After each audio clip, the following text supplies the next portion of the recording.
J'ai été abandonnée au plus mal et maintenant que j'ai réussi, ils veulent que je revienne. À 17 ans, ma famille a déménagé à 2 États de distance sans me prévenir. Ils ont laissé une note qui disait « Tu te débrouilleras ». 12 ans plus tard, après que j'ai finalement réussi sans eux, ils ont essayé de reprendre contact. Quand j'avais 17 ans, je suis rentrée à la maison pour trouver un logement complètement vide et une note sur le comptoir de la cuisine. C'était la chose la plus cruelle que j'ai jamais lue. Elle disait juste « Tu te débrouilleras ». Je ne savais pas ce que j'avais fait de mal. Je m'étais dit qu'ils étaient simplement fatigués de faire semblant de m'aimer. Mais la vérité était qu'ils n'avaient même jamais fait semblant. À 13 ans, j'avais fait seul un gâteau d'anniversaire pour ma mère, seulement pour qu'elle le qualifie de grumeleux. À 15 ans, j'avais aidé mon frère à réviser ses examens. Pendant tout ce temps, il me traitait de je sais tout et me claquait la porte au nez. À 16 ans, j'ai donné l'intégralité de mon chèque de paie à mon père pour qu'il couvre les factures, mais il m'a crié dessus quand j'en ai parlé plus tard, après qu'il m'ait dit que j'étais inutile. J'étais toujours utile, mais jamais aimée. Mes parents et mon frère, ma seule famille, avaient fait leurs valises et déménagé sans me prévenir. J'ai appris la vérité par le propriétaire une semaine plus tard. J'avais une semaine pour déménager parce qu'ils avaient résilié le bail prématurément. J'ai dormi chez une amie pendant 3 nuits avant d'être à court d'endroits où aller. Finalement, je dormais à l'arrière d'un box de stockage que j'avais loué avec le reste de mes économies. Je me faufilais pour prendre une douche au Inca, je mangeais du beurre de cacahuète à la cuillère pour mes repas. Je postulais à des emplois sur les ordinateurs de la bibliothèque et je prétendais que tout allait bien. Finalement, j'ai été embauchée comme serveuse de nuit dans un dîner. La gérante était brusque, mais juste. Elle me payait en espèces sous la table, jusqu'à ce que je puisse obtenir une pièce d'identité. Elle m'a laissé faire la sieste dans la salle de pause une fois, alors que je m'écroulais d'épuisement. J'ai bataillé. J'ai acheté un téléphone prépayé, j'ai conservé chaque reçu, j'ai regardé des tutoriels gratuits sur YouTube sur la finance. La première année, j'ai à peine survécu, mais j'ai tenu bon. Le tournant est arrivé lorsqu'un client régulier m'a offert un travail temporaire payant le triple de mon salaire. Cet emploi a mené à un autre, puis à un autre. J'apprenais vite et j'arrivais en avance. À 22 ans, j'étais freelance à temps plein. À 25 ans, j'ai lancé une entreprise de conseil, juste moi, une table pliante et un ordinateur portable emprunté. À 27 ans, j'avais 5 contractuels et mon propre bureau. Et à 29 ans, j'étais officiellement millionnaire. Pas la version fake it for Instagram, mais de vraies économies avec un compte retraite, aucune dette, un appartement payé. La première fois que mon application bancaire a affiché 7 chiffres, j'ai pleuré. Pendant toutes ces années, ma famille n'a jamais cherché à me contacter. J'ai vu mon frère apparaître une fois dans les suggestions d'amis. Je fixais l'écran, me demandant s'il avait dit à sa femme que j'avais fui ou s'il n'avait rien dit du tout. J'aurais aimé les haïr, mais ce n'était jamais de la haine. C'était un chagrin d'amour. Je vais en thérapie pour rester entière. La semaine dernière, une interview pour un podcast que j'ai donné sur l'éloignement familial a explosé, atteignant 1 million de vues en 4 jours. Mon cœur s'est emballé lorsque mon email a été rempli de soutien. Et puis un email est sorti du lot. L'objet. Tu es toujours notre fille. C'était de ma mère. Aucune excuse. Juste un paragraphe sur le fait d'entendre mon côté et comment nous pourrions peut-être parler. Puis un autre message, de mon frère. Tu nous manques. Peut-on arranger ça ? Je suis restée assise, me demandant si guérir signifiait regarder en arrière ou rester tournée vers l'avenir. Je n'ai pas répondu immédiatement. Ma thérapeute, Mélissa, m'a suggéré de prendre au moins une semaine. Donnez-vous de l'espace pour ressentir ce qui vient. Il n'y a pas d'urgence. Pendant 10 jours, j'ai lu les emails. Celui de ma mère semblait froid, clinique. Celui de mon frère paraissait plus sincère. Après 10 jours, j'ai répondu à Michael. Cela fait 12 ans. Qu'est-ce qui a changé ? Sa réponse est arrivée en moins d'1 heure. Il a affirmé que le podcast lui avait fait réaliser leur erreur, qu'il n'avait que 15 ans à l'époque et qu'il n'avait pas eu le choix. Il ajoutait que me voir réussir le rendait fier. Je n'y ai pas cru. Pourquoi attendre mon succès public ? J'ai demandé exactement cela. Son email suivant était plus long. Il a admis que l'argent était un problème pour eux, que l'entreprise de mes parents avait échoué, que sa femme était enceinte et que les frais médicaux s'accumulaient. J'ai senti mon estomac se tordre. Voilà. La véritable raison. Ma mère a envoyé un email de suivi avec de vieilles photos de famille, des moments heureux qui semblaient appartenir à la vie de quelqu'un d'autre. Au bas, elle écrivait. Nous avons fait des erreurs. Nous voulons nous racheter. Mélissa m'a rappelé. Je suis en contrôle, je peux fixer des limites. Mais la clôture pourrait aider à avancer. Une partie de moi voulait leur dire d'aller au diable. Une autre partie voulait comprendre. Et une petite, stupide partie, voulait toujours qu'ils m'aiment. J'ai décidé de rencontrer Michael seul à Chicago. J'ai failli annuler 3 fois. À 14 heures, je l'ai vu. Il avait l'air plus vieux, mais ses yeux étaient les mêmes. Je ne l'ai pas serré dans mes bras.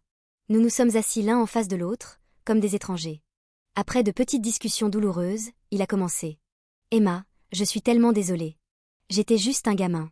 Je ne savais pas qu'il prévoyait de te laisser derrière avant qu'il ne soit trop tard. J'ai écouté, cherchant des signes de tromperie. J'ai posé la question qui m'hantait. Pourquoi moi? Pourquoi m'avoir laissé? Il a baissé les yeux sur son café. Ils t'ont toujours vue comme la forte, l'indépendante, celle qui s'en sortirait seule. Ils pensaient que tu n'avais pas besoin d'eux autant que moi. Ils se sont convaincus que tu serais mieux sans eux. C'était la chose la plus ridicule que j'ai jamais entendue. Je lui ai raconté le box de stockage, le beurre de cacahuètes, les douches au Inca et le travail de nuit à 17 ans. Son visage s'est effondré. Je ne savais pas. Il m'avait dit que tu avais un plan, que tu voulais rester. Tout était mensonge. Après le départ de Michael, je me sentais vide. Mélissa m'a fait remarquer qu'il se présentait toujours comme une victime, minimisant son rôle. Cette nuit-là, ma mère a appelé. Michael lui avait donné mon numéro. J'ai répondu. Elle a pleuré, parlant de sa fierté, de mon succès. Je l'ai laissé parler, puis j'ai demandé. Pourquoi moi? Sa réponse était différente. Nous avions des dettes, Emma. Nous ne pouvions pas nous permettre de nourrir 3 bouches. Nous savions que tu étais assez intelligente pour t'en sortir seule. Nous pensions que nous te rendions service. J'ai raccroché. J'ai bloqué son numéro immédiatement. J'ai jeté mon téléphone à travers la pièce et j'ai crié dans un oreiller. Le lendemain matin, j'ai reçu un email de mon père. Premier contact en 12 ans. Il ne s'est pas excusé. Au lieu de cela, il a écrit sur leur vie difficile, les frais médicaux, l'échec de leurs entreprises et la menace d'expulsion. Puis, à la toute fin, il a demandé si je pouvais aider la famille. Pas une seule question sur ma vie, aucune reconnaissance de leurs actes. J'ai transféré l'email à Mélissa avec l'objet. Et voilà. J'ai pris ma décision. J'ai dit à Michael que j'étais prête à avoir une relation avec lui et sa famille, mais avec des limites claires. Pas d'argent, pas de prêt, pas de soutien financier d'aucune sorte, et aucune relation avec nos parents tant qu'ils n'assumeraient pas l'entière responsabilité de leurs actions. Sa réponse fut immédiate et révélatrice. Je suis vraiment déçue, Emma. Nos parents ont vraiment besoin d'aide. La famille devrait se soutenir. Tu es égoïste avec ton succès. Tous les boutons de culpabilité installés en moi enfant se sont activés en même temps. J'ai ignoré Michael et j'ai réservé des vacances à Bali. J'avais besoin d'espace. 3 jours plus tard, Michael a laissé un message vocal s'excusant pour son email, disant qu'il respecterait mes limites. J'ai décidé de lui donner une dernière chance, mais j'ai maintenu mon voyage. À mon retour, j'avais 6 emails de mon père, chacun plus désespéré que le précédent. Michael a insisté pour un appel. Il a suggéré que je rencontre nos parents pendant 1 heure, dans un lieu public, car ils venaient lui rendre visite. J'ai senti ma poitrine se serrer. Je ne suis pas prête pour ça, Michael. Après l'appel, Mélissa m'a aidé à réaliser que j'avais peur de les voir, non pas par haine, mais parce que je désirais toujours leur approbation. Le lendemain, Michael a fait monter la pression. Ma mère pleurait, mon père parlait de conduire jusqu'à ma ville. J'ai paniqué. J'ai bloqué le numéro de Michael et je me suis cachée dans mon appartement. Mercredi, le portier a appelé. Un couple me demandait. Je savais qui c'était. J'ai refusé les visites. 5 minutes plus tard, mon père laissait un message. Emma, nous avons fait 8 heures de route. Tu es enfantine. Nous méritons une chance de nous expliquer. Jeudi matin, quelqu'un frappait à ma porte avec insistance. J'ai regardé par le Judas. C'était eux. Mes parents, dans mon couloir, comme s'ils avaient le moindre droit d'être là. Emma, s'il te plaît. Nous voulons juste te parler. Nous t'aimons. Nous sommes désolés. Je n'ai pas ouvert. Je me suis assise par terre, le dos contre le mur, tremblante. Finalement, ils sont partis. J'ai appelé la sécurité de l'immeuble. Mélissa est venue à la pause déjeuner, m'a apporté un sandwich et m'a dit que ce qu'il faisait était du harcèlement, pas de la réconciliation. Vendredi matin, je partais de la ville. J'étais en train de faire mes valises quand le portier a appelé. Une femme en bas avait un problème de santé, se disant ma mère. J'ai dit d'appeler une ambulance, mais que je ne descendrais pas. À l'aéroport, Michael a appelé. Il pleurait. Maman a fait une crise cardiaque. Elle est en chirurgie. C'est ta faute pour l'avoir stressée. J'ai raccroché et j'ai appelé Mélissa. Emma, écoute-moi, a-t-elle dit fermement. Tu n'es pas responsable de la santé de ta mère. Cela ressemble à une autre tactique de manipulation. Monte dans ton avion et prends soin de toi.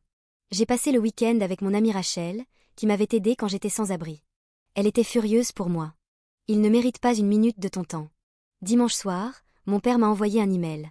Ma mère était stable. Il terminait par. Elle te réclame. Ne crois-tu pas que tu nous as assez punis? C'était du chantage à la culpabilité classique. De retour, j'ai trouvé des fleurs devant ma porte. La carte disait. Veuillez nous appeler. Nous restons au Holiday Inn jusqu'à mercredi. J'ai jeté les fleurs. Mardi matin, j'ai reçu une photo de ma mère à l'hôpital, pas les frêles, par SMS. Il ne lui reste peut-être pas beaucoup de temps. Voulez-vous vraiment vivre avec ce regret? J'ai bloqué le numéro. J'allais quitter la ville quand mon portier a appelé à nouveau. Une jeune femme en bas me demandait, avec un petit enfant. Elle prétendait être ma belle-sœur. J'étais acculée. J'ai décidé d'affronter cela de front. Je ne savais plus quoi croire. J'ai rappelé Marcus. Il a suggéré de rencontrer Michael et Jenny quelque part en public, en sa présence, en tant qu'avocat. J'ai accepté à contre-cure. Ils sont arrivés à l'heure, tous deux stressés, épuisés. Jenny avait un bleu sur le bras qu'elle essayait de cacher. Michael ne parvenait pas à établir de contact visuel. Marcus a commencé. Je suis Marcus, l'avocat d'Emma, ce qui a fait tressaillir Michael. Mais nous nous sommes assis, nous avons commandé du café, et ils ont commencé à parler. L'histoire qui est sortie était pire que ce que j'avais imaginé.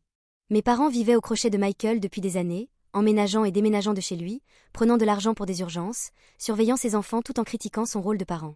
Lorsque Jenny les a confrontés à mon sujet, mon père lui avait saisi le bras assez fort pour laisser des marques. Michael les avait mis à la porte. Il logeait désormais dans un motel, appelait constamment, et se présentait sur son lieu de travail. J'ai écouté sans interrompre, regardant mon frère s'effondrer alors qu'il décrivait comment nos parents l'avaient contrôlé toute sa vie, comment il l'avait convaincu que je les avais abandonnés. Il était terrifié à l'idée qu'il fasse du mal à Jenny ou aux enfants. Marcus a posé des questions précises sur les engagements financiers. Titre de propriété, compte bancaire, clé. Michael a tout répondu. Ils avaient contresigné son hypothèque, son père était toujours sur son compte bancaire. Ils avaient des doubles des clés et connaissaient tous ses mots de passe. Michael et Jenny étaient des victimes à leur manière, pris au piège. Marcus leur a conseillé de consulter leur propre avocat, de changer immédiatement les serrures, les mots de passe et les comptes bancaires. En partant, Michael m'a serré dans ses bras. Cette fois, je l'ai serré en retour. Ce n'était pas le pardon. Pas encore. Mais c'était la reconnaissance que nous avions tous deux été blessés par les mêmes personnes. La nuit suivante, j'ai bloqué une série de messages de plus en plus déséquilibrés de mes parents. Le lendemain matin, je me suis réveillée avec le téléphone qui sonnait. C'était Jenny, hystérique. Ils se sont introduits dans notre maison. Elle sanglotait. Ils avaient volé les photos de bébé de Lily, des documents importants, l'ordinateur portable de Michael. Ils avaient laissé une note. Les affaires de famille doivent rester en famille. J'ai appelé Marcus et je me suis rendue chez eux. La police était déjà là. L'agent semblait sceptique, demandant si les grands-parents n'avaient pas simplement utilisé une clé. Jenny lui a montré son bras meurtri, décrivant le harcèlement. Après le départ de la police, nous avons nettoyé. Michael était anéanti. C'est ma faute. J'aurais dû mieux protéger ma famille. J'aurais dû me défendre il y a des années. Nous étions au-delà de l'accusation. Marcus est arrivé et a confirmé que c'était un crime grave et que nous devions tous déménager. Alors que nous partions, Michael a reçu un SMS de notre père. Juste 3 mots. On vous regarde. J'ai pris une capture d'écran, l'ai envoyée à Marcus. J'ai pris ma décision. Il resterait chez moi. Mon immeuble avait la sécurité, des caméras, et un portier prévenu. Cette nuit-là, nous avons mangé des plats à emporter dans mon salon. Ce n'était pas la réunion de famille que j'avais imaginée, mais cela semblait juste. Nous faisions face à la vérité ensemble. Le lendemain matin, Marcus a déposé des ordonnances restrictives d'urgence pour nous tous. J'ai réorganisé mon appartement. Un espace de travail dans la chambre d'amis pour Michael, le salon pour Jenny et Lily. J'avais vécu seule pendant des années et j'aimais mon calme, mais il y avait quelque chose de réconfortant dans le bruit. Les rires de Lily, le bruit de la machine à écrire de Michael. C'était la famille. Le portier m'a appelé pour une livraison de fleurs. La carte disait « Nous savons où vous êtes tous. Ce n'est pas fini. » J'ai refusé la livraison. J'ai caché cela à Michael et Jenny. Au lieu de cela, j'ai cuisiné pour tout le monde et j'ai joué avec Lily. Mais cette nuit-là, après que tout le monde se soit endormi, je me suis permis de tout ressentir. La peur, la colère, le chagrin, l'espoir étrange. J'ai pleuré en silence dans un torchon.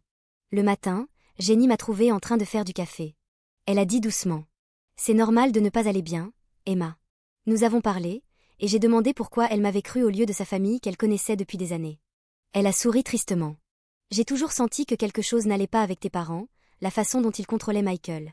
Le podcast a confirmé mes soupçons. Je ne pouvais pas laisser mes filles grandir en pensant qu'abandonner un enfant était acceptable. Nous nous sommes serrés dans nos bras pour la première fois. Pas une amitié, pas encore, mais la solidarité, une détermination partagée à briser le cycle de maltraitance. Les jours suivants sont tombés dans une routine tendue. Vendredi, Marcus a appelé. Un détective avait des preuves.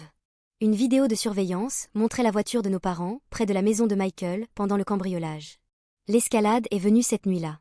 Une brique à travers la vitre de la voiture de Michael, dans le parking. Pas de note. Le message était clair. Nous ne pouvions pas prouver que c'était notre père, mais nous le savions. Dimanche soir, nous avons planifié la cour. Comment expliquer notre histoire familiale sans paraître fou? J'ai reçu une notification de ma mère. Objet. Dernière chance. Le corps du message. Si tu vas au tribunal demain, tu le regretteras pour le reste de ta vie. J'ai montré cela à Marcus. Cela va aider notre cause. Nous n'avons pas bien dormi. Je vérifiais mes serrures, écoutant les bruits, me demandant comment ma vie était arrivée là. D'une adolescente abandonnée à une femme d'affaires à succès qui se cachait de ses propres parents.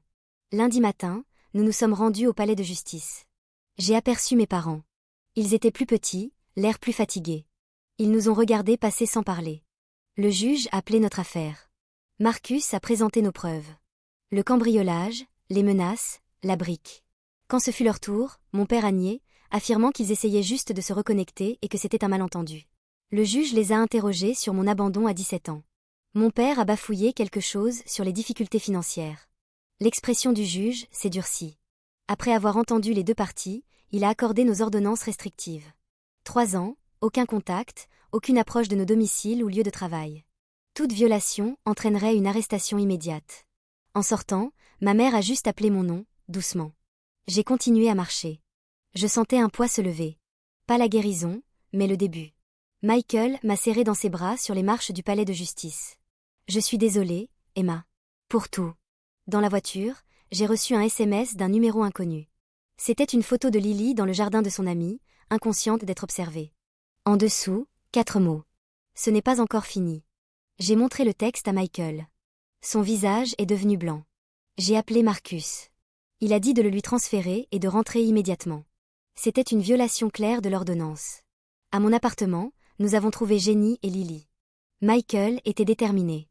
J'en ai marre de fuir, ai-je dit. J'en ai assez de les laisser dicter ma vie.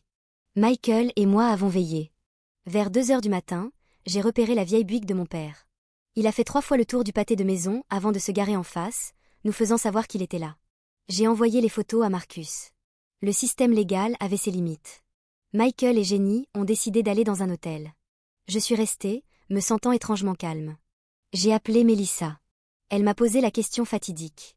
Que veux-tu réellement de tes parents? J'ai dressé une liste. 1. Vivre sans peur. 2. Avoir une relation avec mon frère et sa famille. 3. Cesser de me sentir responsable. 4. Être libéré du passé. La réconciliation n'y figurait pas. J'ai fait quelque chose de fou. J'ai envoyé un email à mes parents. Je sais que vous nous surveillez. Parlons une dernière fois. Demain, midi. Le café de la 8e rue. Juste moi. Pas de police, pas d'avocat.